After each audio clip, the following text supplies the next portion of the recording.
Introducción. Amable para oír, bondadoso para juzgar. Shakespeare. Enrique V.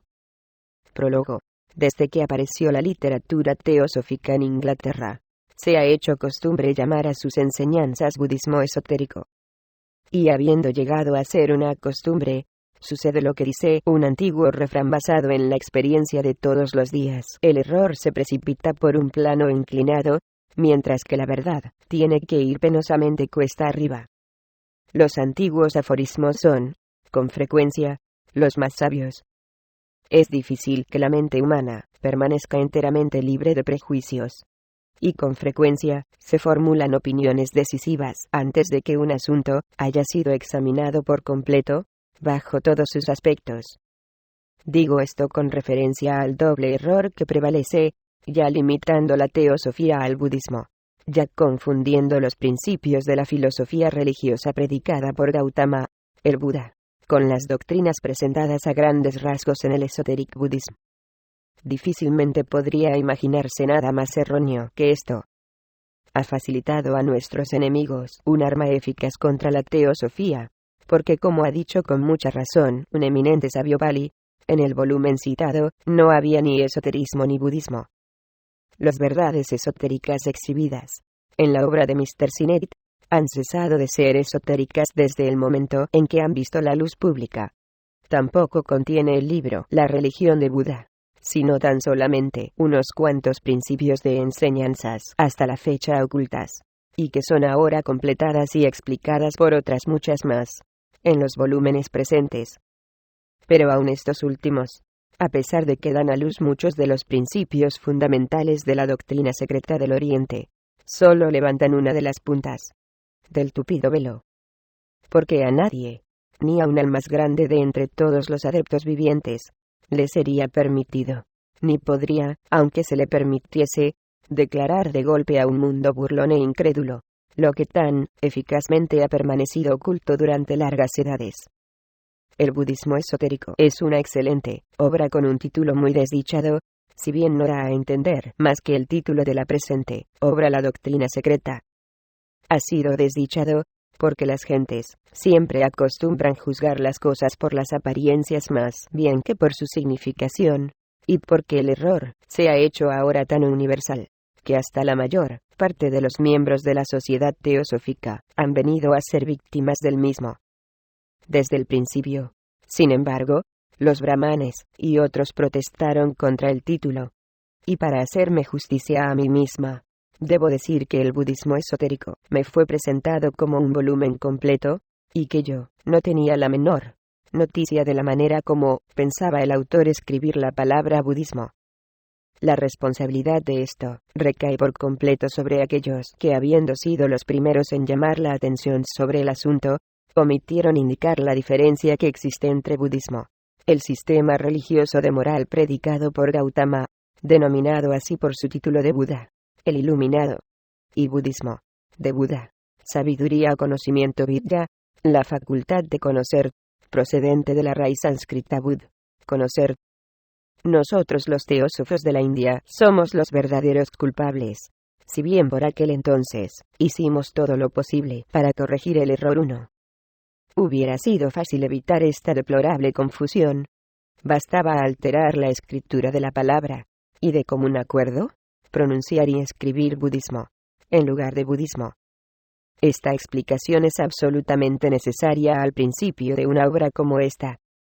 La religión de la sabiduría es la herencia de todas las naciones del mundo, a pesar de la afirmación que figura en el budismo esotérico 2, de que, 2 años hace, o sea en 1883, ni yo, ni ningún otro europeo viviente, conocíamos el alfabeto de la ciencia, aquí por vez primera expresado en forma científica, etc.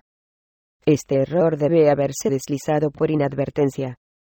La que estas líneas escribe, conocía todo cuanto fue divulgado en el budismo esotérico, y mucho más muchos años antes de llegar a contraer el deber en 1880 de comunicar una pequeña porción de la doctrina secreta a 2 caballeros europeos, uno de los cuales era el autor de budismo esotérico.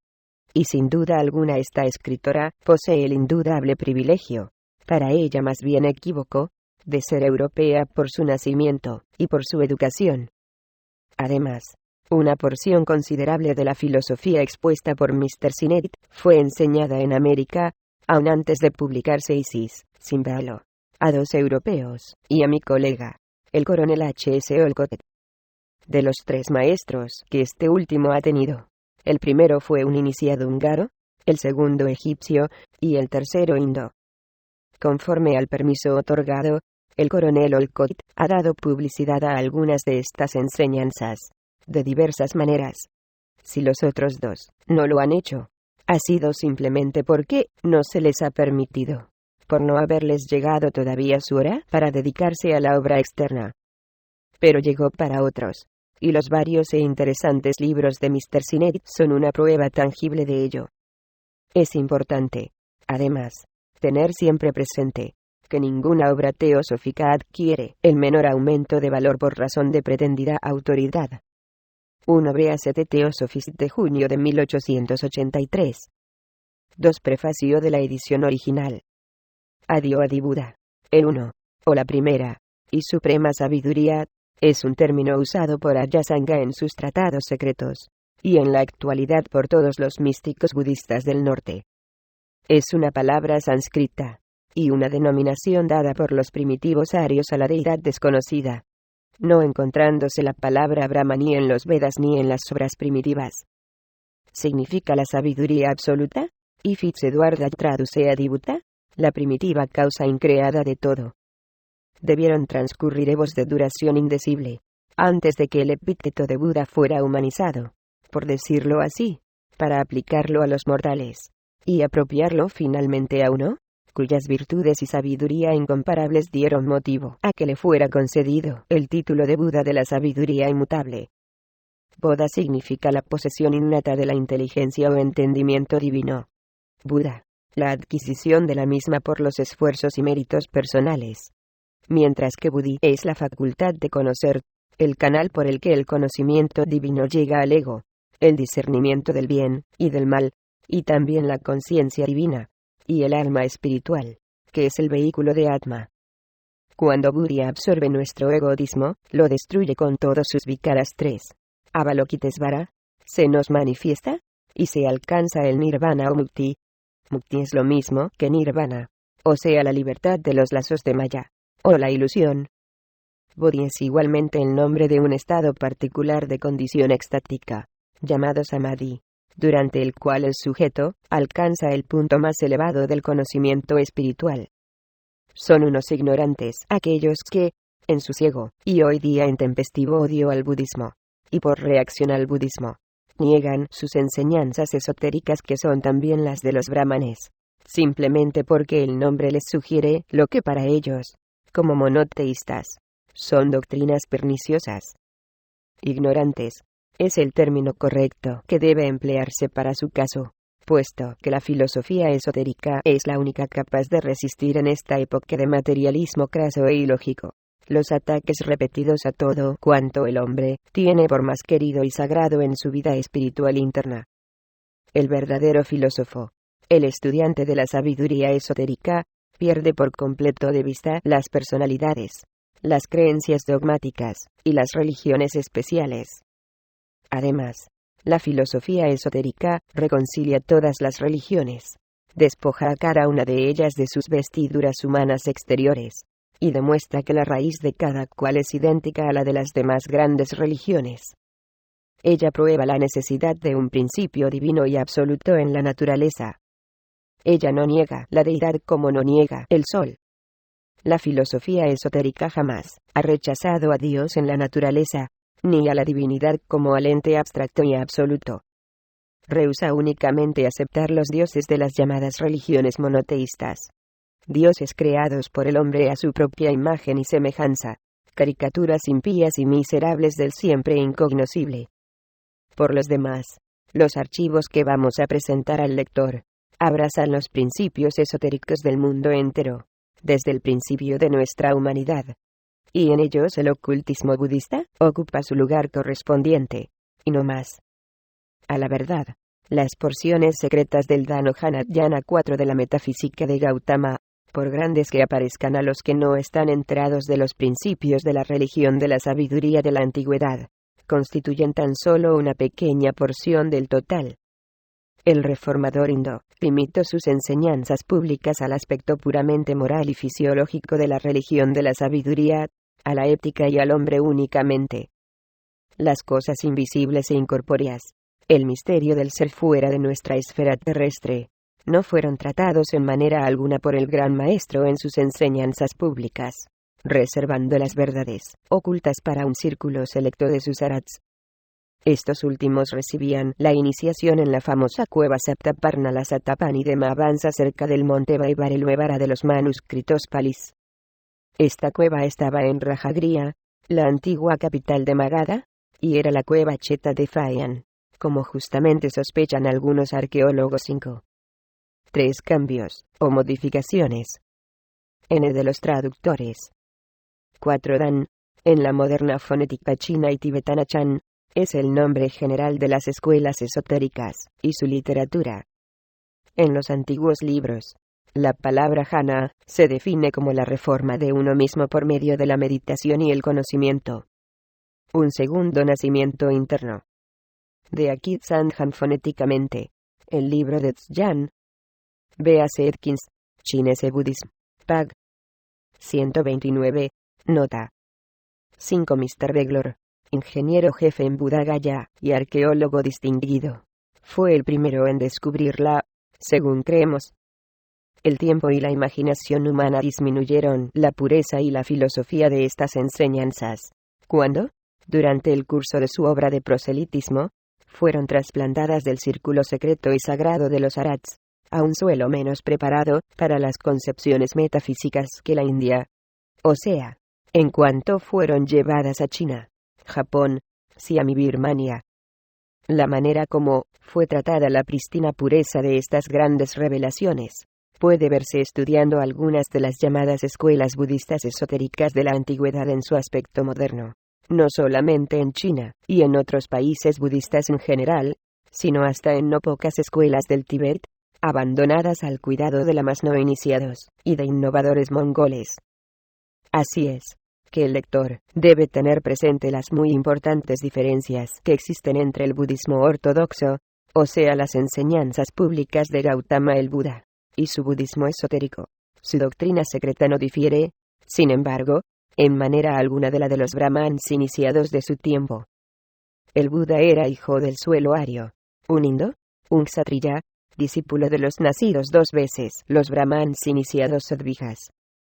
Sus enseñanzas, por tanto, no podían ser diferentes de las doctrinas de aquellos, pues toda la reforma budista consistió sencillamente en revelar una parte de lo que había permanecido secreto para todos los hombres que estaban fuera del círculo encantado de los iniciados del templo y de los ascetas. No pudiendo, por razón de sus votos, enseñar todo cuanto le había sido comunicado, y a pesar de que Buda enseñó una filosofía fundada en la base del verdadero conocimiento esotérico, participó al mundo únicamente el cuerpo material externo de aquella, y guardó su alma para sus elegidos. Muchos orientalistas que se dedican al chino han oído hablar de la doctrina del alma. Ninguno parece haber comprendido su verdadera significación e importancia.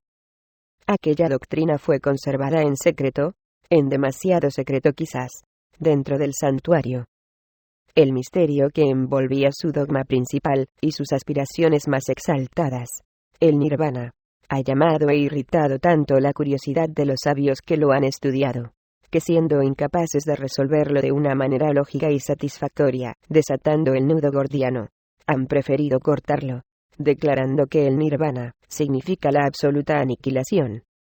Hacia el final del primer cuarto de este siglo, apareció en el mundo una clase de literatura especial, cuyas tendencias de año en año se han hecho más definidas.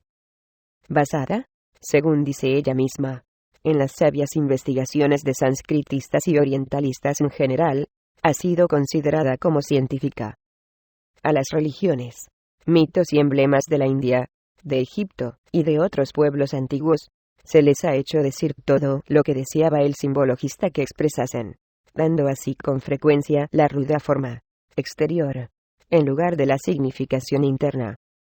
Aparecieron en rápida sucesión, obras notabilísimas por sus ingeniosas especulaciones y deducciones formadas en círculo vicioso, por colocarse generalmente conclusiones anticipadas, en vez de premisas, en los silogismos de varios sabios sánscritas o balis. Y así fueron inundadas las bibliotecas con disertaciones más bien sobre el culto fálico o sexual que sobre el verdadero simbolismo, contradiciéndose además unas a otras. Esta es quizás la verdadera razón, porque hoy se permite que vean la luz, después de millares de años del silencio y secreto más profundos, los bosquejos de unas pocas verdades fundamentales de la doctrina secreta de las edades arcaicas. Digo de propósito, unas pocas verdades, porque lo que debe permanecer, sin decirse, no podría contenerse en un centenar de volúmenes como este, ni puede ser comunicado a la presente generación de saduceos. Pero aún lo poco que hoy se publica es preferible a un silencio completo acerca de estas verdades vitales. El mundo actual, en su loca carrera hacia lo desconocido, que el físico se halla demasiado dispuesto a confundir con lo incognoscible, siempre que el problema escapa a su comprensión, progresa rápidamente en el plano opuesto al de la espiritualidad. El mundo se ha convertido hoy en un vasto campo de combate, en un verdadero valle de discordia y de perpetua lucha, en una necrópolis en donde yacen sepultadas las más elevadas y más santas aspiraciones de nuestra alma espiritual. Aquella alma se atrofia y paraliza más y más a cada generación nueva. Los amables infieles y cumplidos calaveras de la sociedad de que habla Greeley se interesan bien poco por la renovación de las ciencias muertas del pasado. Pero existe una noble minoría de estudiantes entusiastas que tienen derecho a aprender las pocas verdades que pueden serles dadas hoy. Y ahora, mucho más que hace 10 años, cuando Isis, sin velo apareció, o que cuando las últimas tentativas para explicar los misterios de la ciencia esotérica fueron publicadas. Las estancias preliminares darán motivo a una de las mayores, y quizás más seria objeción de las que pueden hacerse, en contra de la corrección de la obra y de la confianza que merezca. Como pueden comprobarse las declaraciones contenidas en ellas. A la verdad, aunque la mayor parte de las obras sánscritas, chinas y mongolas citadas en los volúmenes presentes, son conocidas por algunos orientalistas, la obra principal, aquella de la cual las estancias han sido tomadas, no figura en las bibliotecas europeas. El libro de Tjanotsan es completamente desconocido a nuestros filólogos, o al menos ninguno de ellos ha oído hablar de él bajo este nombre. Esto es, sin duda alguna, un grave obstáculo para todos aquellos que siguen los métodos de investigación proscritos por la ciencia oficial. Pero para los estudiantes de ocultismo, y para todo ocultista verdadero, esto tendrá poca importancia. El cuerpo principal de las doctrinas dadas se encuentra esparcido en centenares, y aun millares de manuscritos sánscritos, algunos ya traducidos, y como de costumbre desfigurados en sus interpretaciones, y otros esperando todavía que les llegue el turno. Todo hombre de ciencia, por lo tanto, tiene medios de comprobar las afirmaciones, y la mayor parte de las citas que se hacen. Será difícil encontrar la procedencia de unos pocos hechos nuevos únicamente, para el orientalista profano, así como la de algunos pasajes de los comentarios que se citan. Varias de las enseñanzas también han sido hasta la fecha transmitidas oralmente. Pero aun estas mismas, hállanse en todo caso indicadas en los casi innumerables volúmenes de la literatura de los templos brahmánicos, chinos y tibetanos. Sea como fuese, y cualquiera que sea la suerte reservada a la autora por parte de la crítica malévola, un hecho es por lo menos completamente cierto. Los miembros de varias escuelas esotéricas, cuyo centro se halla más allá de los Himalayas, y cuyas ramificaciones pueden encontrarse en China, Japón, la India, el Tíbet, y hasta en Siria, como también en la América del Sur, aseguran que tienen en su poder la suma total de todas las obras sagradas y filosóficas, tanto manuscritas como impresas.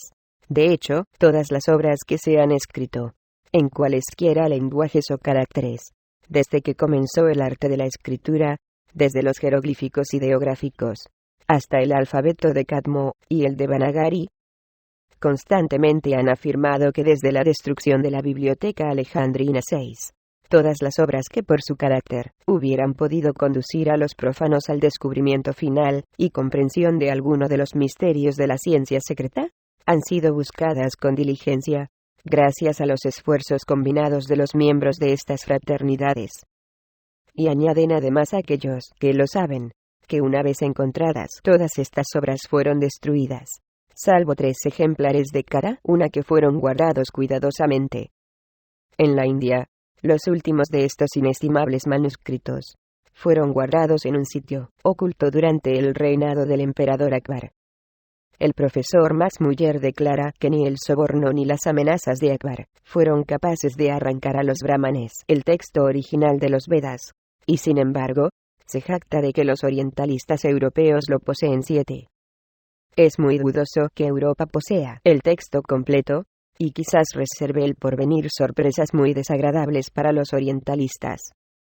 Se afirma también que todos los libros sagrados de esta especie, cuyo texto no se hallaba suficientemente velado por el simbolismo, o que contenía referencias directas a los antiguos misterios, fueron en primer término cuidadosamente copiados en caracteres criptográficos, tales como para desafiar el arte del más hábil de los paleógrafos, y destruidos después hasta el último ejemplar. Durante el reinado de Akbar, algunos cortesanos fanáticos, disgustados por la pecaminosa curiosidad del emperador hacia las religiones de los infieles, ayudaron por sí mismos a los brahmanes a ocultar sus manuscritos. Uno de aquellos fue Badaoni, el cual experimentaba un horror no disimulado hacia la manía de Akbar por las religiones idólatras. Escribe Badaoni en su Muntakabat Tawarik como ellos los brahmanas y brahmanes sobrepujan a todos los hombres sabios en sus tratados de moral y sobre ciencias físicas y religiosas, y alcanzan un altísimo grado en su conocimiento del porvenir, en su poder espiritual, y en la perfección humana. Han presentado pruebas fundadas en razones y en testimonios, y han inculcado sus doctrinas tan firmemente, que ningún hombre podía ser capaz de dar lugar a que su majestad dudase, aun cuando las montañas se convirtiesen en polvo, o se desgarraran de pronto los cielos. Ese maestro se permitió entrar en averiguaciones referentes a las sectas de estos infieles, que no pueden ser contados, dado lo numerosos que son, y que poseen un sinfín de libros revelados 8. Esta obra se conservó en secreto, y no fue publicada hasta el reinado de Jahangir. Además, en todas las grandes y ricas lamaserías existen criptas subterráneas y bibliotecas en cuevas excavadas en la roca, siempre que los Gompa y Lacan se hallen situados en las montañas. Más allá del Saidam occidental, en los solitarios Paso de Cuenlunes, existen varios de estos sitios ocultos. A lo largo de las cumbres de Altintag, cuyo suelo no ha llegado a pisar todavía planta alguna europea, existe una reducida aldea perdida en una garganta profunda. Es un pequeño grupo de casas, más bien que un monasterio, con un templo de miserable aspecto, y un lama anciano, un ermitaño, que vive próximo a él para estar a su cuidado. Dicen los peregrinos que sus galerías y aposentos subterráneos contienen una colección de libros, cuyo número, según las cifras que se citan, es demasiado grande para poder colocarse ni aun en el Museo Británico. 6b a 6is, Simbalo. Volumen 27 Introduction to the Science of Religion, pag. 23. 8 Aini Akbari, traducido por el Dr. Blochman, citado por Max Muller, of. Cit. Según la misma tradición, las regiones en la actualidad desoladas y áridas del Tarim, un verdadero desierto en el corazón del Turquestán, estaban cubiertas en la antigüedad de ciudades ricas y florecientes. Hoy apenas algunos verdes oasis rompen la monotonía de su terrible soledad. Uno de ellos, que alfombra el sepulcro de una enorme ciudad, enterrada en el suelo arenoso del desierto, no pertenece a nadie, pero es visitado con frecuencia por mongoles y budistas. La tradición habla también de inmensos recintos subterráneos, de anchas galerías llenas de ladrillos y cilindros. Puede ser un rumor sin fundamento, y puede ser un hecho real. Es muy probable que todo esto provoque una sonrisa de duda. Pero antes de que el lector ponga en tela de juicio la veracidad de lo dicho, deténgase y reflexione acerca de los siguientes hechos, bien conocidos. Las investigaciones colectivas de los orientalistas, y en especial los trabajos verificados durante los últimos años por los que se han dedicado al estudio de la filología comparada y de la ciencia de las religiones, les han hecho comprender que un incalculable número de manuscritos, y aun de obras impresas que se sabe, han existido, no se encuentran en la actualidad. Han desaparecido sin dejar el menor rastro tras de sí. Si no hubiesen sido obras de importancia, se hubieran podido dejar perecer en el curso ordinario del tiempo, y aun sus nombres mismos se hubieran borrado de la memoria humana. Pero no es así, porque, como se asegura ahora, la mayor parte de ellas contenían las verdaderas claves de obras existentes en la actualidad, y que son enteramente incomprensibles para la mayor parte de sus lectores, sin aquellos volúmenes adicionales de comentarios y de explicaciones. Tal sucede, por ejemplo, con las obras de Lao Tse, el predecesor de Confucio. Se dice de él que escribió 930 libros sobre ética y religión, y 70 sobre magia, un millar entre todos. Su gran obra, el Tao Te Ching, el corazón de su doctrina y la escritura sagrada del Tao Se, contiene tan solo, como lo demuestra Stanislao Julien, alrededor de 5.000 palabras en una docena escasa de páginas. Aunque el profesor Max Muller dice que el texto es ininteligible sin comentarios, de tal modo que Mr. Julien tuvo que consultar a más de 60 comentadores con motivo de su traducción, de los cuales el más antiguo procedía del año 163 a.C., y no de época anterior, como vemos. Durante los 4 siglos y medio que precedieron a este más antiguo de los comentadores, hubo tiempo más que suficiente para ocultar la verdadera doctrina de Lao Tse a todos, menos a sus sacerdotes iniciados. Los japoneses, entre quienes se encuentran en la actualidad los más sabios sacerdotes y adeptos de Lao Tse, se ríen simplemente ante los disparates e hipótesis de los europeos eruditos en chino. Y la tradición afirma que los comentarios que a nuestros sinólogos de Occidente han llegado no son los verdaderos documentos ocultos, sino velos intencionados, y que tanto los verdaderos comentarios, como casi todos los textos, han desaparecido hace largo tiempo de los ojos de los profanos. 9 Tao Te Ching, pag. 27. Sobre las obras de Confucio, leemos si nos volvemos a China. Nos encontramos con que la religión de Confucio está fundada en los 5 Qin, y en los 4 libros Wu, en sí mismos de extensión considerable y acompañados de comentarios voluminosos, sin los cuales ni aun los más eruditos pueden aventurarse a sondear las profundidades de su canon sagrado 10. Pero no las han sondeado, y esta es precisamente la queja de los confucionistas, como lo deploró en 1881 en París uno de los más sabios de estos. Si nuestros eruditos dirigen la mirada a la antigua literatura de las religiones semíticas, a las escrituras de Caldea, la hermana mayor y maestra, sino el origen de la Biblia mosaica, base y punto de partida del cristianismo, ¿qué es lo que encuentran? ¿Qué es lo que queda para perpetuar la memoria de las antiguas religiones de Babilonia, para consignar en los anales el vasto ciclo de observaciones astronómicas de los magos caldeos, para justificar la tradición de su literatura espléndida y eminentemente oculta? Solamente unos pocos fragmentos que, según se dice, son de veroso. Estos, sin embargo, carecen casi de valor aún como guía para descubrir el carácter de lo que ha desaparecido, pues pasaron por las manos del reverendo obispo de Cesarea XI, aquel que por sí mismo se constituyó en censor y editor de los sagrados anales de las religiones de los demás, y hasta hoy llevan, indudablemente, el sello de su mano eminentemente veraz y digna de fe. ¿Por qué? ¿Cuál es la historia de este tratado sobre la en un tiempo gran religión de Babilonia? Escrito en griego, para Alejandro el Grande, por Beroso, sacerdote del templo de Belo, de conformidad con los anales astronómicos y cronológicos que comprendían un período de 200.000 años, y que conservaban los sacerdotes de aquel templo, se ha perdido. En el primer siglo anterior a nuestra era, Alejandro Polístor escribió una serie de extractos de esta obra, que también se han perdido. Eusebio hizo uso de estos extractos para escribir su Tronicon 270-340 de nuestra era.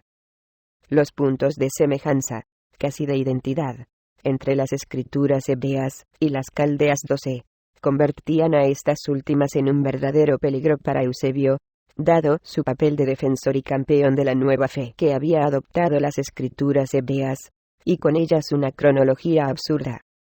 Ahora, bien es casi seguro que Eusebio no perdonó las tablas egipcias sincrónicas de Manetón. Tanto es así, que Buncentrese le acusa de haber mutilado la historia de la manera más desvergonzada. Y tanto Sócrates, historiador del siglo V, como Cincello, vicepatriarca de Constantinopla al principio del siglo VIII, le denuncian como el más osado y cínico falsificador. Será, por tanto, probable que tratase con mayor respeto los anales caldeos, que por aquel tiempo ya amenazaban a la nueva religión tan irreflexivamente aceptada. 10 Max Muller, Ov. Cit. Pag. 114. 11 Eusebio. 12 encontradas, y demostradas únicamente ahora, merced a los descubrimientos verificados por Goldsmith, véase su Chaldeana Count of Genesis.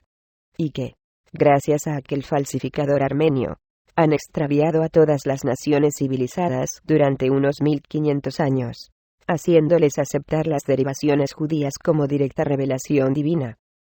13 Egypt's Place in History, 1200. Así que, con excepción de estos más que dudosos fragmentos, toda la literatura sagrada de los caldeos ha desaparecido de la vista de los prófanos, tan por completo como la perdida Atlántida.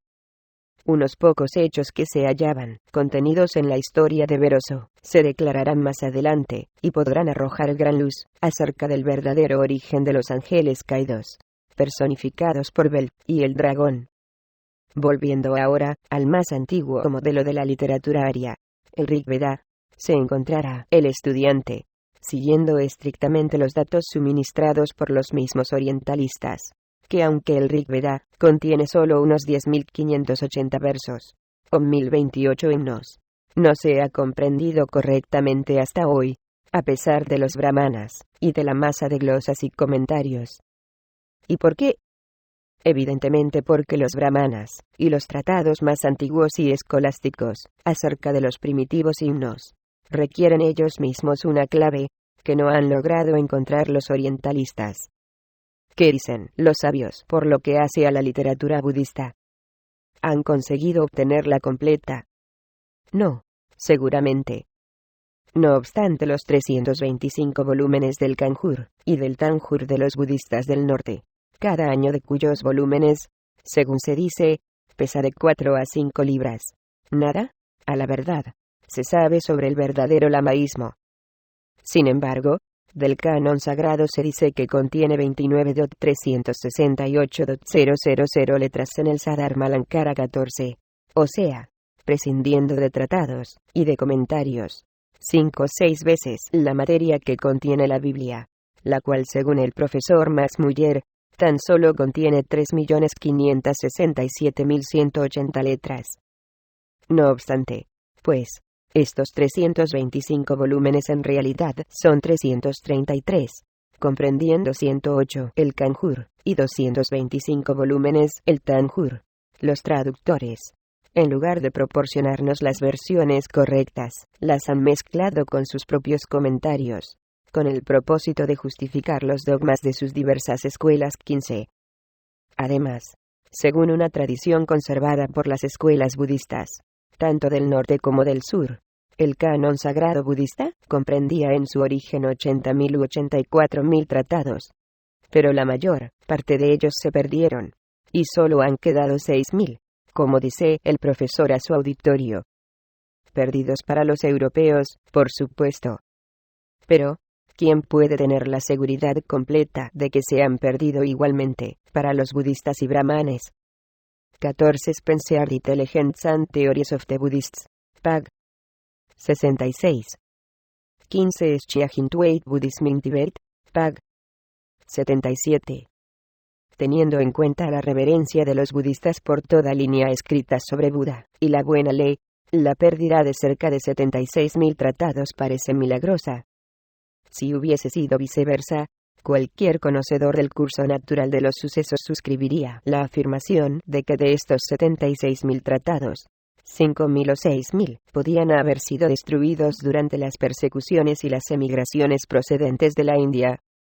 Pero como está bien confirmado que los Arhats budistas comenzaron su éxodo religioso con el propósito de propagar la nueva fe más allá de Cachemira y de los Himalayas, en el año 300 antes de nuestra era 16, y que llegaron a China en el año 61 después de Cristo 17, cuando Kasyapa, a invitación del emperador Mindi, fue allí para enseñar al Hijo del Cielo las doctrinas del budismo. Parece extraño oír hablar a los orientalistas de semejante pérdida, como si fuera realmente posible. Ni por un momento parecen conceder la posibilidad de que los textos estén perdidos solamente para el occidente, y para ellos, o que los pueblos asiáticos posean la no igualada entereza de conservar sus más sagrados anales fuera del alcance de los extranjeros, rehusando entregarlos a la profanación y al mal empleo, aun de razas tan excesivamente superiores a ellos mismos. A juzgar por las lamentaciones expresadas, y por las confesiones numerosas de todos los orientalistas 18, puede el público estar bien seguro de que los eruditos en las antiguas religiones poseen, a la verdad, muy pocos datos para poder fundar las conclusiones finales que en general promulgan con referencia a las viejas creencias. Y 2. De que tal carencia de datos no les impide en lo más mínimo dogmatizar. Podría creerse que, gracias a los numerosos anales de la teogonía y misterios egipcios, conservados en los clásicos, y en varios escritos antiguos, los ritos y dogmas del Egipto de los faraones habrían de ser por lo menos bien comprendidos. Y de todos modos, mejor que las filosofías y panteísmo por demás abstrusos de la India, acerca de cuya religión y lenguaje apenas tenía Europa la menor idea antes del principio de este siglo. A lo largo del Nilo, y en la superficie de todo el país, existen ahora mismo, procedentes de exhumaciones anuales, y aun diarias, reliquias siempre frescas que elocuentemente narran su propia historia. Y, sin embargo, no es así. El mismo sabio filólogo de Oxford confiesa la verdad, diciendo: contemplamos todavía en pie las pirámides y las ruinas de templos y laberintos con sus muros cubiertos de inscripciones jeroglíficas, y de las extrañas pinturas de dioses y diosas. En rollos de papiro que parecen desafiar los estragos del tiempo, tenemos fragmentos de lo que podría llamarse los libros sagrados de los egipcios. Sin embargo, de esto, aunque se ha descifrado mucho concerniente a los antiguos documentos de aquella raza misteriosa, la fuente principal de la religión de Egipto, y la intención original de su culto y ceremonias, están muy lejos de haber sido completamente descubiertas para nosotros. 16 La Senind. Altertumskunde. 2. 1072. Habla de un monasterio budista erigido en los montes Kailas el año 137 antes de nuestra era. Y el general Cunningham, de otro anterior. 17 Rev. J. Edkins Chinese Buddhism. Pag. 87. 18 Véanse como ejemplo los discursos de Max Muller. 19 Of. Sit. Pag. 118. Una vez más ahí están los misteriosos documentos jeroglíficos. Mas las claves que solas podrían hacerlos inteligibles han desaparecido. Tampoco enterados están nuestros grandes egiptólogos de los ritos funerarios de los egipcios, y de las señales exteriores referentes a las diferencias de sexo en las momias, que han cometido ridículas equivocaciones. Solo hace 1 o 2 años que una de aquellas fue descubierta en Bulag, Cairo. La momia, que había sido considerada como la esposa de un faraón poco importante, se ha convertido, gracias a la inscripción de un amuleto colgado en el cuello, en la de Sesostris, el rey más grande de Egipto.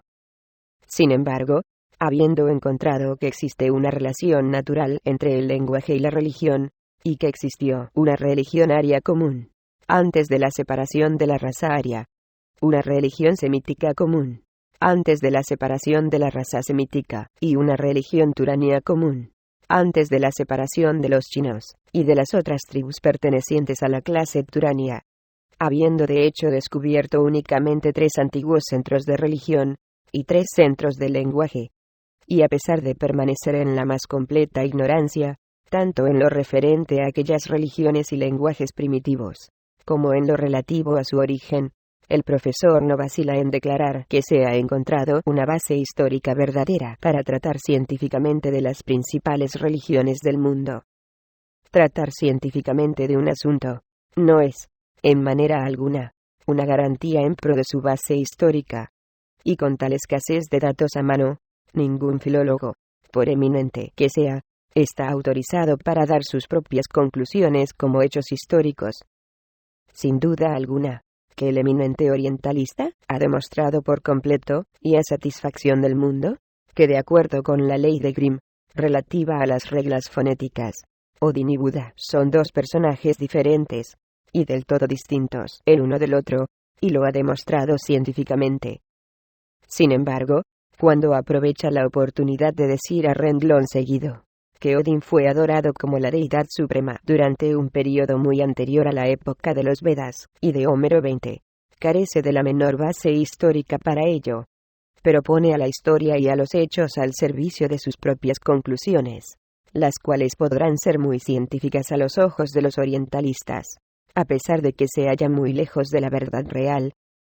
Las opiniones contradictorias de los diversos filólogos y orientalistas eminentes, desde Martín Aug hasta el mismo Max Muller, a propósito de los asuntos de cronología, como sucede en el caso de los Vedas, son una prueba evidente de que la afirmación no tiene base histórica alguna en que apoyarse, siendo a menudo la evidencia interna la luz de un fuego fatuo, en vez de un faro seguro, que sirva de guía.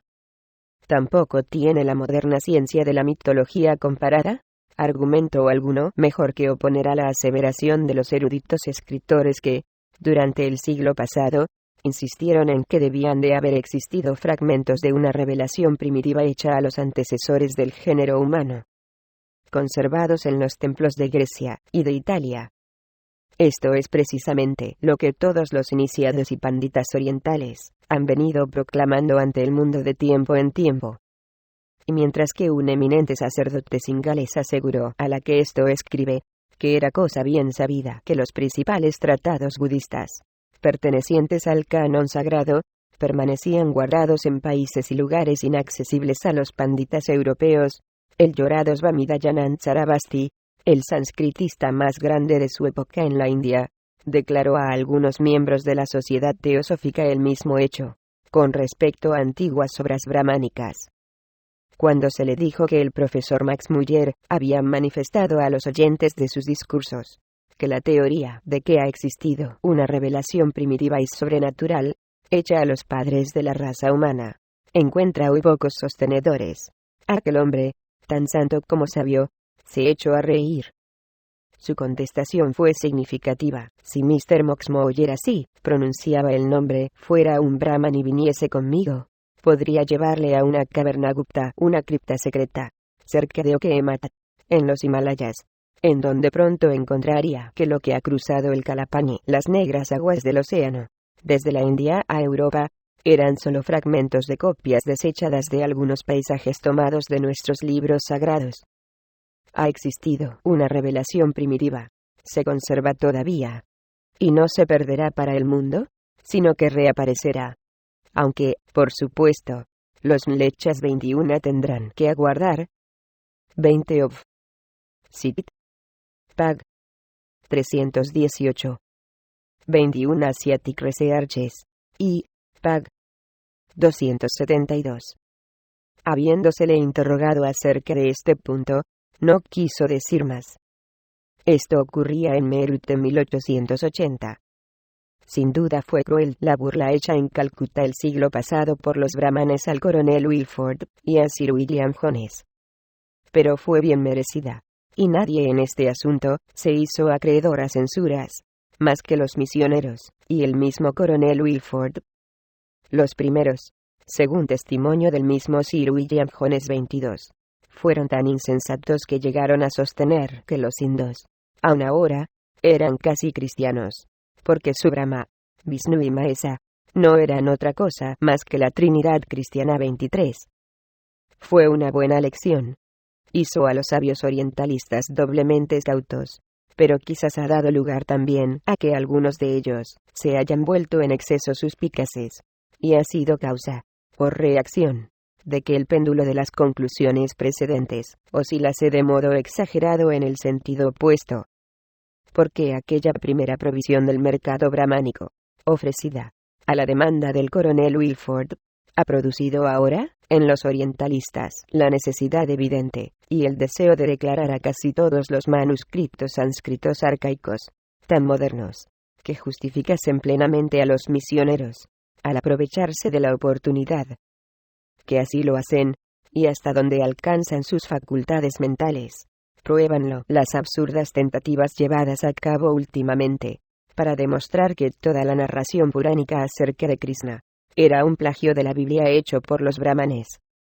Pero los hechos citados por el profesor de Oxford en sus conferencias, relativas a las al presente famosas interpolaciones hechas en beneficio del coronel Wilford, aunque más tarde para disgusto suyo, no se oponen a las conclusiones que debe sacar inevitablemente el que estudie la doctrina secreta.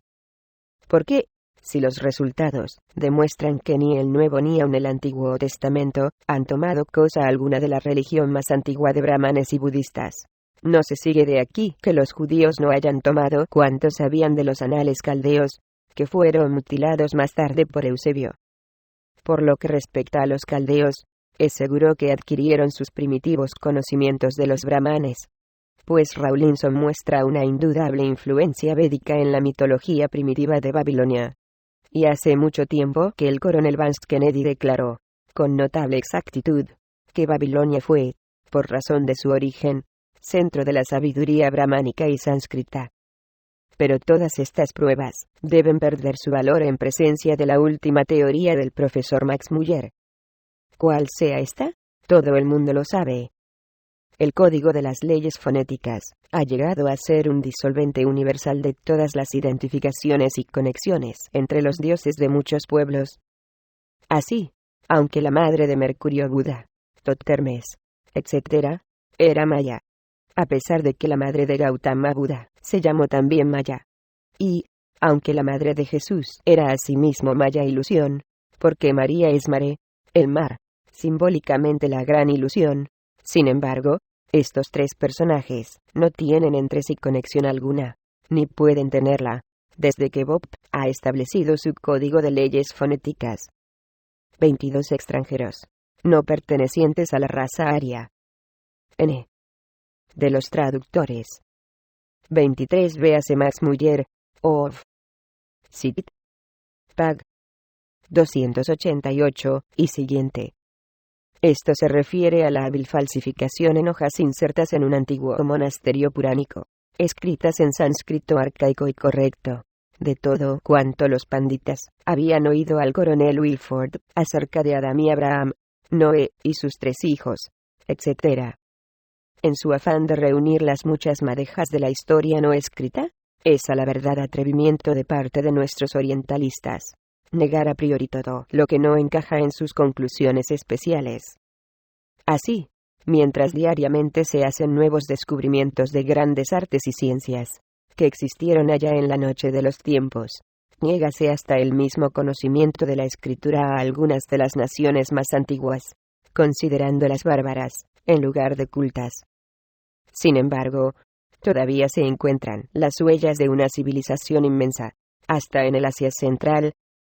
Esta civilización es indudablemente prehistórica. ¿Y cómo podría existir civilización alguna, sin literatura en una u otra forma, y sin anales ni crónicas? El sentido común basta para suplir los eslabones rotos en la historia de las naciones que fueron. La gigantesca y no interrumpida muralla de montañas que bordea toda la meseta del Tíbet, desde el curso superior del río Huanghe hasta las colinas de Karakorum, fue testigo de una civilización que duró millares de años, y podría revelar a la humanidad bien extraños secretos. Las porciones oriental y central de aquellas regiones, el Nanshan y el Altitag, estuvieron un tiempo cubiertas de ciudades que bien podrían competir con Babilonia. Un completo periodo geológico ha pasado sobre aquella tierra, desde que tales ciudades exhalaron su postrer aliento, como lo atestiguan los montes de arenas movedizas, y el suelo estéril, y ahora muerto, de las inmensas llanuras centrales de la cuenca del Tarim. Los territorios fronterizos de estos países es lo que solamente, de un modo superficial, conocen los viajeros. En el interior de aquellas arenosas planicies hay agua, y se encuentran frescos oasis florecientes, donde ningún pie europeo se ha aventurado a penetrar, temeroso de un suelo en la actualidad traicionero. Entre estos verdes oasis existen algunos por completo inaccesibles, aun para los indígenas profanos que viajan por el país. Los huracanes pueden arrebatar las arenas y cubrir llanuras enteras, pero son impotentes para destruir lo que está fuera de su alcance. Los subterráneos construidos en las entrañas de la tierra aseguran los tesoros allí encerrados, y como las entradas se hallan ocultas, no hay peligro de que nadie los descubra, aun cuando varios ejércitos invadiesen los arenosos desiertos, en donde ni pozo, ni arbusto, ni vivienda se divisan, y la cordillera forma una áspera defensa en torno de las áridas llanuras del desierto. Mas no es necesario enviar al lector a través del desierto, puesto que las mismas pruebas en favor de la existencia de antiguas civilizaciones se encuentran en puntos relativamente poblados de aquella región.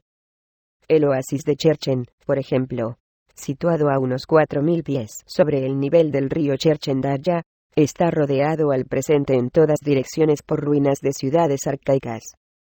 Unos 3.000 seres humanos representan allí los restos de 100 razas y naciones extinguidas, cuyos nombres mismos desconocen por completo nuestros etnólogos.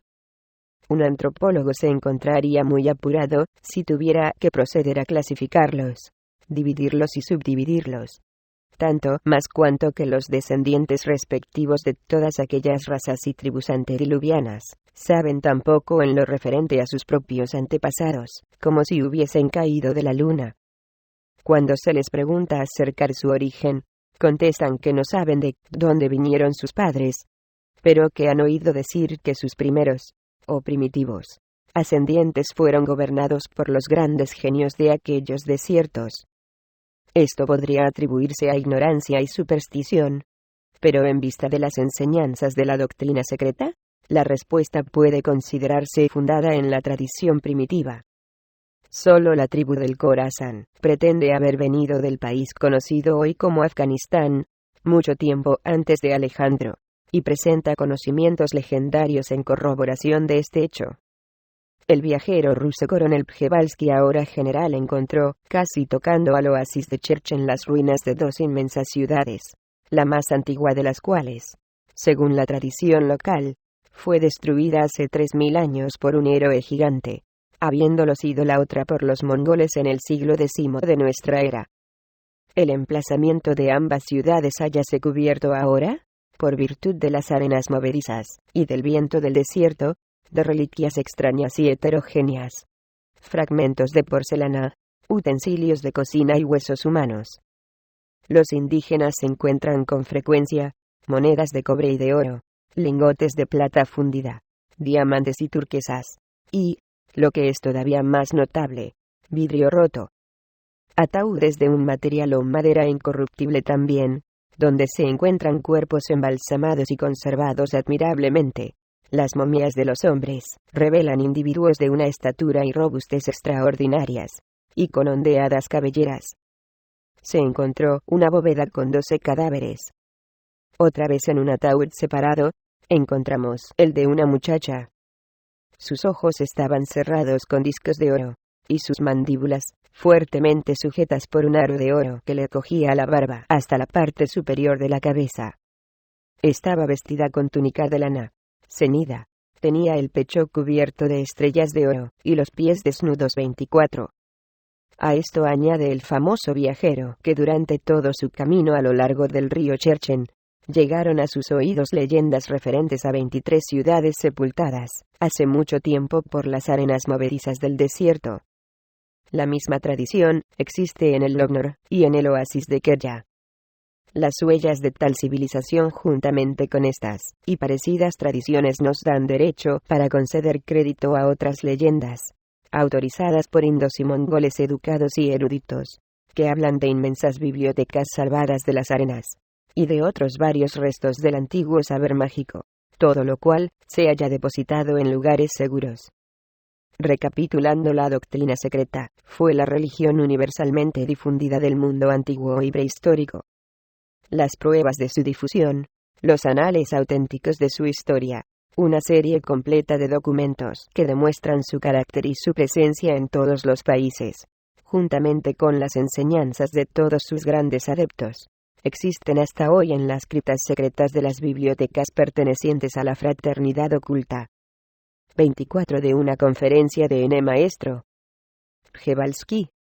Esta afirmación se acredita con los hechos siguientes: la tradición de los millares de pergaminos antiguos salvados cuando la biblioteca alejandrina fue destruida, los millares de obras sánscritas desaparecidas en la India durante el reinado de Akbar, la tradición universal existente, tanto en la China como en el Japón, de que los verdaderos textos antiguos con los comentarios que únicamente pueden hacerlos inteligibles, y que suman muchos miles de volúmenes, hace mucho tiempo que están fuera del alcance de manos profanas. La desaparición de la vasta literatura sagrada y oculta de Babilonia. La pérdida de las claves que podrían únicamente resolver los mil enigmas contenidos en los anales de los jeroglíficos egipcios. La tradición existente en la India de que los verdaderos comentarios secretos, únicos que pueden hacer inteligibles los Vedas, aunque no son visibles para los profanos, están a disposición del iniciado, ocultos en cuevas y criptas secretas. Y la idéntica creencia de los budistas, por lo que hace a sus libros sagrados. Los ocultistas afirman que todos estos existen, a cubierto de la expoliación de manos occidentales, para reaparecer en una época más ilustrada, por la cual, según las palabras del llorado Swamidayanand Sarasvati, los mlechas proscritos, salvajes, aquellos que se hallan fuera de la civilización aria tendrán que esperar todavía. No es culpa de los iniciados que tales documentos estén hoy perdidos para el profano, ni ha sido su conducta aconsejada por el egoísmo, o por deseo alguno de monopolizar el sagrado saber que da la vida.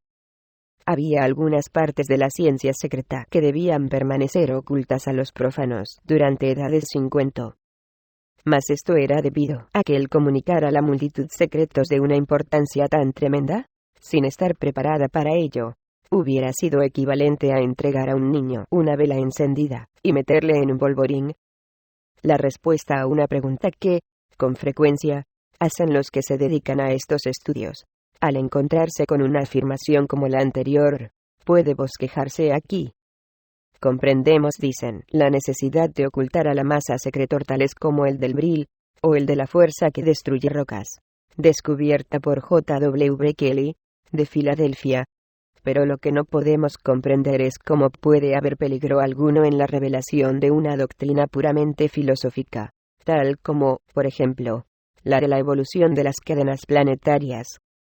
El peligro está en que doctrinas tales como la de la cadena planetaria, o la de las 7 razas, suministran desde luego una guía segura para el descubrimiento de la séptuple naturaleza del hombre, pues cada uno de los principios humanos está en correlación con un plano, con un planeta y con una raza. Y los principios humanos, en todos los planos, son correlativos a fuerzas ocultas de naturaleza séptuple, siendo las correspondientes a los planos más elevados, de una potencia formidable. Así es, que cualquiera clasificación septenaria proporciona desde luego una guía segura para descubrir poderes ocultos tremendos, cuyo abuso sería origen de males incalculables para la humanidad. Una guía que quizás no lo sea para la generación presente, en especial para los occidentales, protegidos por su propia ceguera y por su ignorante incredulidad materialista en lo referente a las cosas ocultas, pero una guía que hubiera sido, sin embargo, de un efecto bien real en los primeros siglos de la era cristiana, en que se trataba de gentes convencidas por completo de la realidad del ocultismo, y que entrando en un ciclo de degradación, hallabanse predispuestas a abusar de los poderes ocultos, y a ejercer la hechicería de la peor especie. Los documentos se ocultaron, es verdad, pero nunca hicieron un secreto ni del conocimiento mismo, ni de su existencia real, los hierofantes del templo, en el cual siempre han sido los misterios una disciplina y un estímulo para la virtud. Estas son novedades bien antiguas, y repetidas veces fueron dadas a conocer por los grandes adeptos, desde Pitágoras y Platón, hasta los neoplatónicos. La nueva religión de los nazarenos fue la que verificó un cambio desventajoso en la regla de conductas seguida durante siglos. Además hay un hecho bien conocido, hecho curioso corroborado a la escritora por un respetable caballero, agregado muchos años a una embajada rusa, y es que existen varios documentos en las bibliotecas imperiales de San Petersburgo, que demuestran que en una época tan reciente como la en que la francmasonería y las sociedades secretas de místicos florecían libremente en Rusia, o sea a fines del último siglo y principios del presente, más de un místico ruso se dirigió al Tíbet a través de los montes Urales, para adquirir el saber y la iniciación en las desconocidas criptas del Asia Central, y más de uno volvió después con un tesoro de conocimientos que nunca hubiera podido adquirir en parte alguna de Europa. Varios casos podrían citarse, juntamente con nombres bien conocidos, si no fuera porque tal publicidad podría molestar a los parientes que hoy viven de los últimos iniciados. El que quiera saberlo, puede consultar los anales y la historia de la francmasonería en los archivos de la metrópoli rusa, y podrá asegurarse por sí mismo de la realidad de los hechos citados. Esto es una corroboración de lo afirmado antes muchas veces, desgraciadamente con demasiada indiscreción. En lugar de producir beneficios a la humanidad, los cargos virulentos de invención deliberada y de impostura, lanzados de propósito sobre los que tan solo afirmaban un hecho real, si bien poco conocido, han engendrado únicamente mal karma para los calumniadores. Pero el daño ya está hecho, y no debe rehusarse la verdad por más tiempo, sean cuales fueren las consecuencias. ¿Es la teosofía una nueva religión?, se nos pregunta. De ningún modo no es una religión ni es nueva su filosofía, pues como ya se ha declarado, es tan antigua como el hombre pensador. Sus principios no se han publicado ahora, por vez primera, sino que han sido cautelosamente comunicados y enseñados por más de un iniciado europeo, especialmente por el extinto Ragón. Más de un gran erudito ha declarado que no ha existido jamás ningún fundador religioso, sea ario, semita o turanio, que haya inventado una nueva religión, o revelado una nueva verdad. Todos aquellos fundadores fueron transmisores, no maestros originales. Fueron autores de formas y de interpretaciones nuevas. Pero las verdades en que se apoyaban sus enseñanzas eran tan antiguas como la humanidad. Así escogían y enseñaban a las masas una o más de las muchas verdades reveladas oralmente a la humanidad en un principio, y conservadas y perpetuadas por transmisión personal, hecha de una a otra generación de iniciados en el adita de los templos, durante los misterios realidades visibles tan solo para los sabios y videntes verdaderos. Así es como cada nación ha recibido a su vez algunas de las verdades susodichas, bajo el velo de su simbolismo propio, local y especial, el cual, andando el tiempo, desarrolló un culto más o menos filosófico, un panteón bajo un disfraz mítico. Por esto Confucio en la cronología histórica, un legislador muy antiguo, y un sabio muy moderno en la historia del mundo, es señalado enfáticamente por el Dr. Legge 25 como transmisor, no como autor. Como él mismo, decía: yo únicamente transmito. No puedo crear cosas nuevas. Creo en los antiguos, y por lo tanto, los amo. 26. 25 Lunyu 1a, Schotchinesische Literatur, Pag. 7. Citado por Max Muller. 26 Lifeante a Chings of Confucius, Pag. 96. También los ama la que escribe estas líneas, y cree, por tanto, en los antiguos, y en los modernos herederos de su sabiduría. Y creyendo en ambos, transmite ahora lo que ha recibido y aprendido por sí misma, a todos aquellos que quieran aceptarlo. Para aquellos que rechacen su testimonio, que será la inmensa mayoría, no guardará el menor resentimiento, pues están en su derecho negando, del mismo modo que ella usa del suyo propio al afirmar, siéndolo cierto que las dos partes contemplan la verdad desde dos puntos de vista por completo diferentes. De acuerdo con las reglas de la crítica científica, el orientalista tiene que desechar a priori cualquiera declaración que no pueda demostrar por sí mismo. ¿Y cómo podría un sabio occidental aceptar puramente de oídas aquello, acerca de lo cual nada conoce? A la verdad, lo que se da a luz en estos volúmenes, ha sido entresacado así de enseñanzas orales como escritas. Esta presentación primera de las doctrinas esotéricas está basada sobre estancias que constituyen los anales de un pueblo que la etnología desconoce.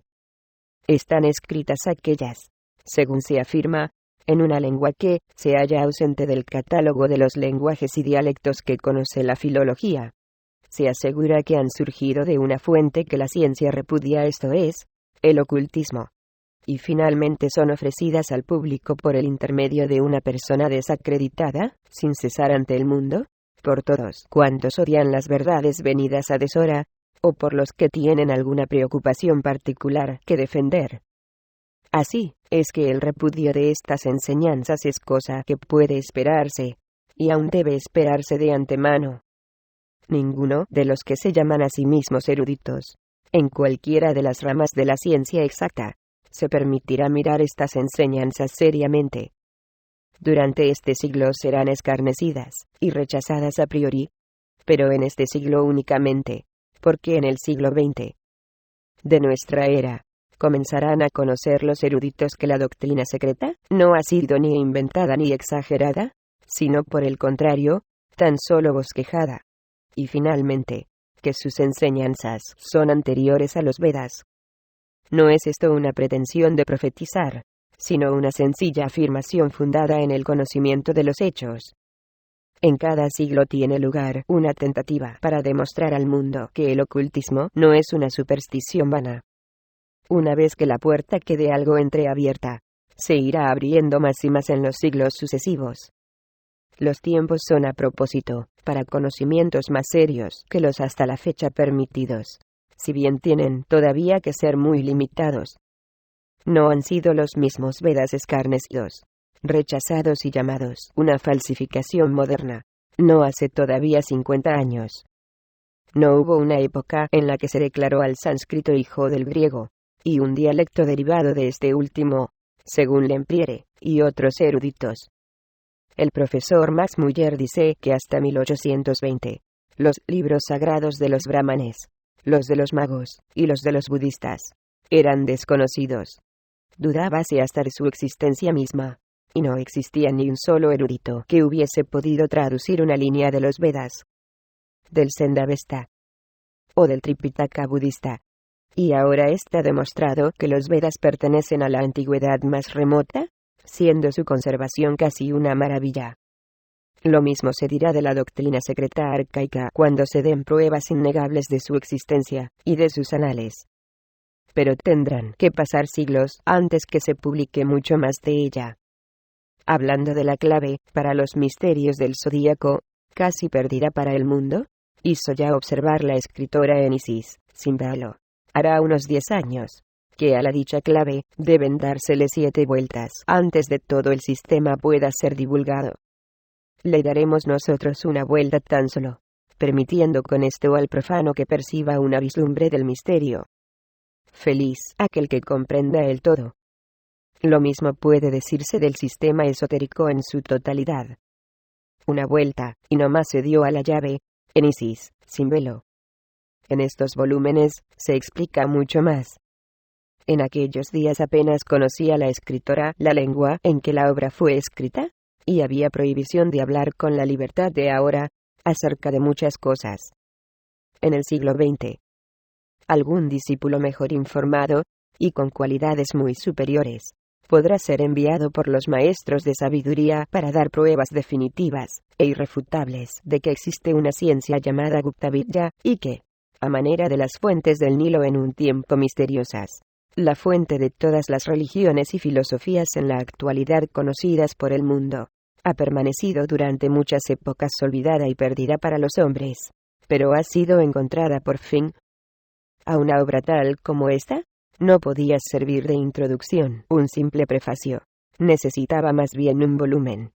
Un volumen que exponga hechos, no meras disquisiciones, puesto que la doctrina secreta no es un tratado o serie de teorías vagas, sino que contiene todo cuanto puede darse al mundo en este siglo. Sería inútil publicar en estas páginas aquellas porciones de las enseñanzas esotéricas que han salido al presente del misterio, sin que se establezca primero la autenticidad, o por lo menos la probabilidad de la existencia de semejantes enseñanzas.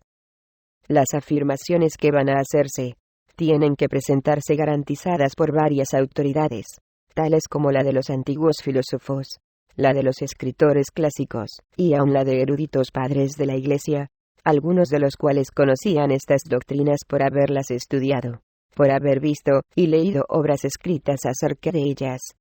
Y hasta hubo entre ellos quienes fuesen iniciados personalmente en los antiguos misterios, durante cuya celebración se representaban alegóricamente las doctrinas ocultas. La escritora habrá de citar nombres históricos y dignos de confianza, y autores bien conocidos, antiguos y modernos, de reconocida competencia, juicio recto y veracidad. Así como también nombrará a alguno de los más famosos en las artes y ciencias secretas, juntamente con los misterios de estas últimas, tal como han sido divulgados, o mejor dicho, parcialmente presentados ante el público, en su extraña forma arcaica. ¿Cómo debe hacerse esto? ¿Cuál es el medio mejor para lograr tal objeto? Ha sido siempre la cuestión. A fin de esclarecer el plan que nos proponemos, pongamos un ejemplo. Cuando un viajero procedente de países bien explorados llega de pronto a las fronteras de una terra incógnita, circundada y oculta a la vista por una formidable barrera de rocas infranqueables, puede, sin embargo, negarse a reconocer que se ha visto burlado en sus planes de exploración. Le es imposible pasar adelante. Pero si no puede visitar la región misteriosa personalmente, puede, sí, encontrar medio de examinarla desde la distancia más corta a que pueda llegar. Auxiliado de su conocimiento de los países que ha dejado atrás, puede adquirir una idea general y bastante correcta de la perspectiva que hay más allá de las barreras, tan solo con subir a la más elevada altura que delante de sí tiene. Una vez allí, puede extender la mirada a su placer, comparando lo que confusamente percibe con lo que acaba de dejar atrás. Pues ya, gracias a sus esfuerzos, se encuentra más allá de la línea de las nieblas y de las cimas cubiertas de nubes. Tal punto de observación preliminar no puede ser ofrecido en estos 6 volúmenes a aquellos deseen comprender de un modo más correcto los misterios de los períodos prearcaicos citados en los textos. Pero si el lector tiene paciencia y quiere echar una ojeada al presente estado de las diversas creencias existentes en Europa, compararlas y contraponerlas a lo que la historia refiere de las épocas que directamente precedieron y siguieron a la era cristiana, podrá encontrar todo esto en un futuro volumen de la presente obra 27. 27 en la edición de 1888, decía en el volumen 3 de esta obra. En dichos volúmenes, se hará una breve recapitulación de todos los adeptos principales conocidos en la historia, y se dará noticia de cómo los misterios decayeron, después de lo cual comenzó a desaparecer, y a borrarse de la memoria de los hombres, al fin de modo definitivo, la naturaleza verdadera de la iniciación y de la ciencia sagrada. Desde aquel tiempo sus enseñanzas se hicieron ocultas, y la magia fue conocida muy frecuentemente bajo un nombre venerable, pero a menudo expuesto a interpretaciones erróneas, de filosofía hermética. Así como el verdadero ocultismo había prevalecido entre los místicos durante los siglos que precedieron a nuestra era, así la magia, o más bien la hechicería con sus artes ocultas, siguió al comienzo del cristianismo.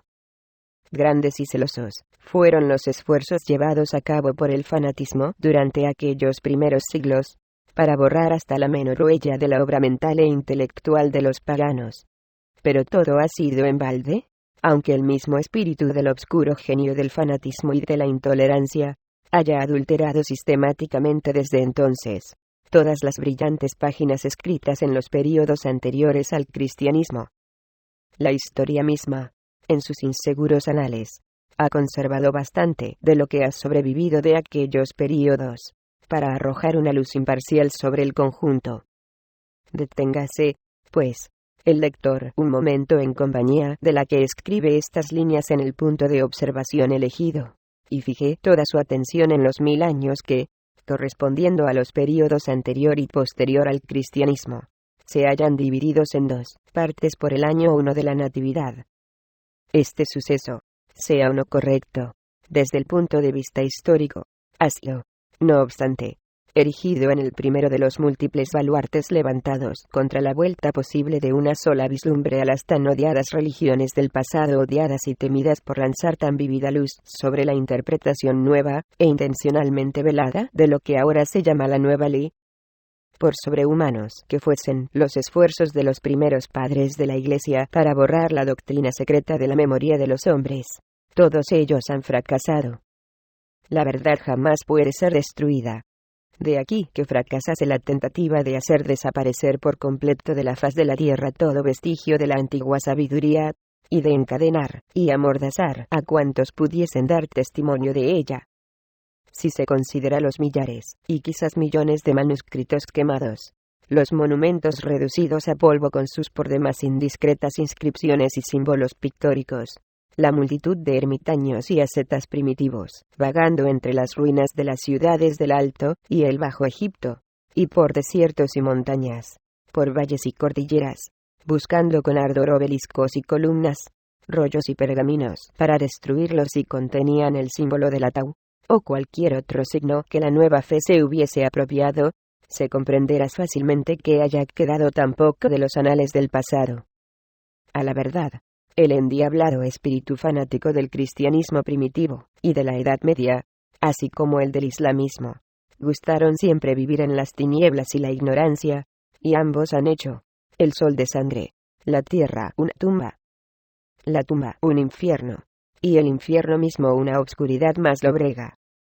Ambas religiones han conquistado sus proselitos con la punta de la espada. Ambas han construido sus templos sobre enormes hecatombes de víctimas humanas. En el pórtico del siglo I de nuestra era, brillaron fatídicamente las palabras ominosas, el karma de Israel. Sobre los umbrales del nuestro podrán leer los profetas del porvenir otras palabras que harán referencia al karma de la historia falsificada astutamente, de los sucesos desnaturalizados de propósito, y de los grandes caracteres calumniados ante la posteridad, y destruidos hasta hacer imposible su reconocimiento, entre los dos carros de Jaganata, fanatismo y materialismo. El uno aceptando demasiado, y el otro negándolo todo. Sabio es aquel que se mantiene en el punto medio, y que cree en la justicia eterna de las cosas. Dice Faisal Diwan, el testigo de los maravillosos discursos de un libre pensador que pertenece a 1.000.000 de sectas en la asamblea del día de la resurrección. Cuando las cosas pasadas sean perdonadas, los pecados de la Kaaba serán perdonados en gracia al polvo de las iglesias cristianas. A esto contesta el profesor Max Muller: los pecados del Islam son indignos como el polvo del cristianismo. En el día de la resurrección, tanto mahometanos como cristianos verán la vanidad de sus doctrinas religiosas. Los hombres luchan por la religión en la tierra. En el cielo encontrarán que solo existe una religión verdadera, la adoración del Espíritu de Dios. 28. Sit. Pag. 257.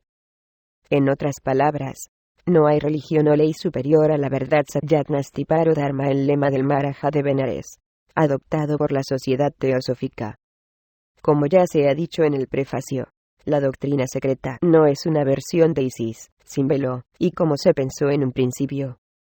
Es más bien una obra que explica la otra, y aunque por completo independiente de ella, es, sin embargo, su indispensable corolario. Mucho de lo que contenía Isis era de difícil comprensión para los teósofos de entonces. La doctrina secreta ilustrará ahora muchos problemas que quedaron sin resolver en aquella obra, en especial en sus primeras páginas, las cuales no han sido nunca comprendidas. No pudo echarse allí una rápida ojeada sobre el panorama del ocultismo, por tratarse en Isis simplemente de lo que tenía relación con los sistemas filosóficos comprendidos en nuestros tiempos históricos, y con los diversos simbolismos de las naciones desaparecidas. En la presente obra se exponen detalladamente la cosmogonía y la evolución de las 4 razas que han precedido a nuestra quinta raza humana, dándose a luz ahora 2 grandes volúmenes 29 que explican lo que se dijo solo en la primera página de Isis, sin velo, y en algunas alusiones esparcidas acá y allá en toda la obra. No podía intentarse presentar el vasto catálogo de las ciencias arcaicas en los actuales volúmenes, antes que hubiésemos tratado de tan tremendos problemas como los de la evolución cósmica y planetaria, y el del gradual desenvolvimiento de las misteriosas humanidades y razas que precedieron a nuestra humanidad adámica. Por lo tanto, la tentativa presente para aclarar algunos misterios de la filosofía esotérica, no tiene a la verdad nada que ver con la obra anterior. Permítase a la que estas líneas escribe, explicarlo dicho por medio de un ejemplo. El volumen I de Isis comienza con una referencia a un libro antiguo. Es tan antiguo, que aunque nuestros modernos anticuarios meditasen sobre sus páginas durante un tiempo indefinido, no llegarían a ponerse de acuerdo acerca de la clase de material sobre que está escrito. Es el único ejemplar original que hoy día existe. Es el documento hebreo más antiguo, referente a la sabiduría oculta el Sifrat Yehuda. Es una compilación del mismo, verificada en tiempos en que el primero era ya considerado como una reliquia literaria. Una de sus viñetas representa a la esencia divina, emanando de Adán 30, a manera de arco luminoso que pasa a formar un círculo. Y, después de haber llegado al punto superior de su circunferencia, la gloria inefable retrocede y vuelve a la tierra, llevando en su vórtice un tipo de humanidad superior. A medida que se aproxima más y más a nuestro planeta, la emanación se hace más y más oscura, hasta que al tocar la tierra es ya negra como la noche. Este libro tan antiguo es la obra original de la cual fueron compilados los muchos volúmenes del Kshuti, y no solamente este último, y el Sifrat Yehuda, sino que también el Sefer Yetzirah 31, la obra atribuida por los cabalistas hebreos a su patriarca Abraham. Punto y coma, el Sukkim, la Biblia primitiva de la China, los volúmenes sagrados del Totermes egipcio, los Puranas de la India, el libro de los números caldeo, y el Pentateuco mismo, todos han sido derivados de aquel pequeño volumen padre. Dice la tradición que fue escrito en Censar, la lengua secreta sacerdotal, conforme a las palabras de los seres divinos que lo dictaron a los hijos de luz en el Asia Central, en los comienzos de nuestra quinta raza, pues hubo un tiempo en que este lenguaje, el Censar, era conocido de los iniciados de todas las naciones, cuando los antepasados de los toltecas lo comprendían tan bien como los habitantes de la perdida Atlántida, que lo habían heredado a su vez de los sabios de la tercera raza, los Manusis, quienes lo aprendieron directamente de los devas de las razas primera y segunda. La viñeta de que se habla en Isis se refiere a la evolución de estas razas, y a la de las razas cuarta y quinta de nuestra humanidad durante la ronda Omanvantara Vaivasvata, estando cada ronda constituida por los yugas de los 7 períodos de la humanidad, 4 de los cuales han pasado ya en nuestro ciclo de vida, y debiendo alcanzarse muy pronto el punto medio del quinto. Este dibujo es simbólico como cualquiera comprenderá perfectamente, y abarca el fondo desde el principio. El antiguo libro, después de haber descrito la evolución cósmica y explicado el origen de todas las cosas que existen en la Tierra, incluso el hombre físico, después de hacer la verdadera historia de las razas, desde la primera hasta la quinta la nuestra, se detiene. Hace alto al principio del Kali Yuga, hace ahora exactamente 4.989 años, cuando acaeció la muerte de Krishna, el resplandeciente dios del sol, héroe y reformador vivo y efectivo. 29 de la primera edición inglesa. 30. El nombre es usado en el sentido de la palabra griega antropos. 31. El rabino Jehoshua ben Chanania, que murió hacia el año 72 de nuestra era, declaró abiertamente que había hecho milagros por medio del libro Sefer Yetzirah, y desafiaba a los escépticos. Francia, citando el Talmud babilónico, habla de otros dos taumaturgos, los rabinos Chanina y Osoi. Véase Jerusalem Talmud, Sanedrín, cap. 7. Ampersand. Y Frank, Die Kabbalah, pags. 55, 56. Muchos de los ocultistas, alquimistas y cabalistas de la Edad Media han pretendido lo mismo, y aun el último mago moderno, Eliphas Levi, lo asegura públicamente en sus obras sobre magia. Pero hay otro libro. Ninguno de sus poseedores le considera como muy antiguo, pues nació a los comienzos de la Edad Negra, y tiene tan solo la antigüedad de ella, o sea unos 5000 años. Dentro de unos 9 años 32, terminará el primer ciclo de los 5000 primeros, que comenzó con el gran ciclo del Kali Yuga, y entonces se cumplirá la última profecía contenida en aquel libro, que es el primer volumen de profecías referentes a la Edad Negra. No tenemos que esperar mucho tiempo, y muchos de nosotros veremos la aurora del nuevo ciclo, a cuya conclusión no pocas cuentas y litigios se habrán pagado y zanjado entre las razas. El volumen 2 de las profecías se halla casi terminado, habiéndose preparado desde los tiempos de Sankaracharya, el gran sucesor de Buda.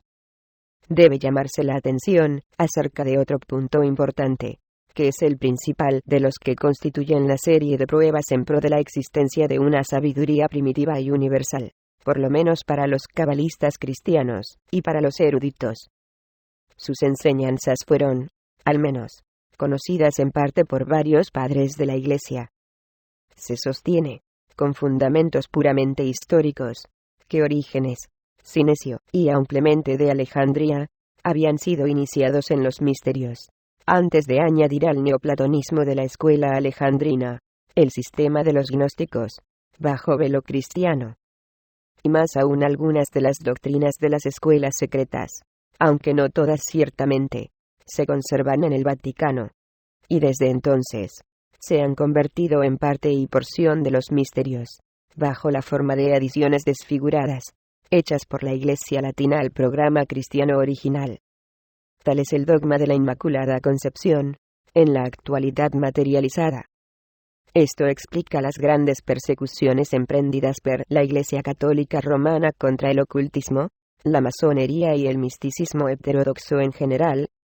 32 publicóse la primera edición original de la doctrina secreta en 1888. N. del T. Los días de Constantino fueron el último punto crítico en la historia, el período de la lucha suprema que terminó en el mundo occidental con la destrucción de las antiguas religiones en favor de la nueva, construidas sobre sus cuerpos. Desde entonces, la perspectiva de un pasado remoto, más allá del diluvio y del jardín del Edén, comenzó a ser interceptada a las indiscretas miradas de la posteridad por modo forzoso e implacable, y recurriendo a toda clase de medios lícitos e ilícitos. Se cerraron todas las salidas. Se destruyeron todos cuantos documentos podían hallarse a mano. Y, sin embargo, queda todavía lo suficiente, aun entre estos documentos mutilados, para autorizarnos a decir que hay en ellos toda la prueba que se requiere para demostrar la existencia efectiva de una doctrina matriz. Se han salvado de los catequismos geológicos y políticos bastantes fragmentos para narrarnos la historia. Y todos los que sobreviven demuestran hasta la saciedad que la actual sabiduría secreta fue en un tiempo la fuente original, la corriente perenne siempre fluyendo, de la cual se alimentaban los riachuelos, las religiones posteriores de todos los pueblos, desde la primera hasta la última. Este período que comienza con Buda y Pitágoras, y termina con los neoplatónicos y los gnósticos, es el único foco que nos muestra la historia, donde por última vez convergen brillantes rayos de luz emanados de edades remotísimas, y no obscurecidos por el fanatismo. Esto demuestra la necesidad a que la escritora de estas líneas ha estado siempre sometida, de tener que explicar los hechos procedentes de un pasado muy lejano, por medio de la evidencia adquirida en periodos históricos, aun a riesgo de sufrir una vez más la acusación de falta de método y de sistema, pues no tenía otro medio a su disposición. Deben darse a conocer al público los esfuerzos de muchos adeptos que ha habido en el mundo, de poetas y escritores clásicos iniciados de todas las épocas, para conservar en los anales de la humanidad el conocimiento por lo menos de la existencia de tal filosofía, ya que no el de sus verdaderos principios. Los iniciados de 1888 permanecerían a la verdad incomprensibles, y aparecerían como un mito imposible, si no se demostrase que iniciados semejantes han vivido en todas las demás épocas de la historia. Esto puede hacerse únicamente citando los capítulos y versículos de las obras en que pueden encontrarse mencionados estos grandes personajes que fueron precedidos y seguidos por una serie larga e interminable de otros maestros en las artes ocultas, así anteriores como posteriores al diluvio. Solo de este modo podrá demostrarse, con un fundamento semitradicional y semi-histórico, que el conocimiento oculto y los poderes que al hombre confiere no son ficciones en manera alguna, sino cosas tan antiguas como el mundo mismo. Nada tengo, por lo tanto, que decir a mis jueces pasados y futuros, ya sean críticos serios, ya derviches literarios, aulladores que juzgan una obra por la popularidad o impopularidad del autor, y que sin mirar apenas su contenido, se agarran, a manera de bacilos mortíferos, a los puntos más débiles del cuerpo. Tampoco me preocuparé de aquellos calumniadores lunáticos, pocos por fortuna, que esperan llamar la atención del público, lanzando el descrédito sobre todo autor cuyo nombre sea más conocido que el suyo, y ladran y echan espuma ante su misma sombra.